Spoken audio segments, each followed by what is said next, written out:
অন্তর্বর্তীকালীন সরকার professor doctor Yunus সাহেবের কাছে সুস্পষ্ট করে বলছি, সোনারগাঁয়ের মানুষ শান্তিপ্রিয়। আপনি পরিষ্কার করে খেয়াল করে শুনুন, সোনারগাঁয়ের পক্ষ থেকে, সোনারগাঁয়ের এই জমিন থেকে সোনারগাঁয়ের তৌহিদি জনতা অত্যন্ত স্পষ্ট করে দ্ব্যর্থহীন কণ্ঠে ঘোষণা করছে, আমিরে জামায়াতের কণ্ঠের সাথে কণ্ঠ মিলিয়ে সোনারগাঁয়ের ময়দান থেকে স্পষ্ট করে ঘোষণা হলো, ঠান্ডা মাথায় 5 দফা মেনে নিন।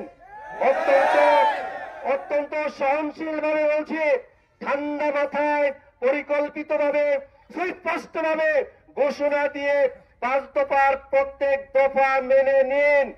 অন্যথায় স্পষ্ট করে বলছি, জুলাই সনদের ভিত্তিতে, জুলাই সনদকে যদি বাংলাদেশের সংবিধানে সংযোজিত করা না হয় এবং জুলাই সনদের ভিত্তিতে 2026 সালের ফেব্রুয়ারি মাসের মাঝামাঝি সময়ে নির্বাচন দেওয়ার যে রোডম্যাপ ঘোষণা করা হয়েছে, বাংলাদেশের তৌহিদি জনতাকে সাথে করে নিয়ে, মেহনতি মানুষগুলোকে সাথে করে নিয়ে, শ্রমজীবী মানুষকে সাথে করে নিয়ে, ধর্ম বর্ণ নির্বিশেষে সকল মানুষগুলোকে সাথে করে নিয়ে জুলাই সনদকে বাংলাদেশের সংবিধানে সংযোজিত করে এরপরেই বাংলাদেশের জাতীয় সংসদ নির্বাচন দিতে হবে।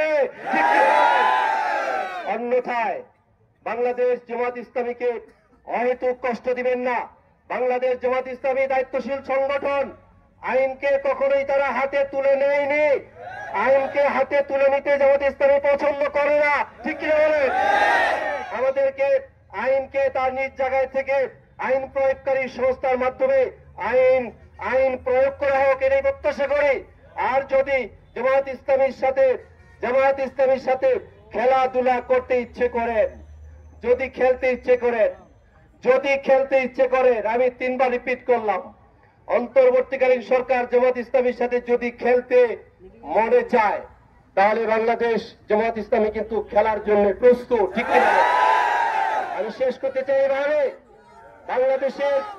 বাংলাদেশের মানবতা, ঢাকা বিশ্ববিদ্যালয় নির্বাচন, জাহাঙ্গীরনগর বিশ্ববিদ্যালয় নির্বাচন সুস্পষ্ট হয়েছে। বাংলাদেশের মানুষ কি চায় এটা কিন্তু পরিষ্কার হয়েছে।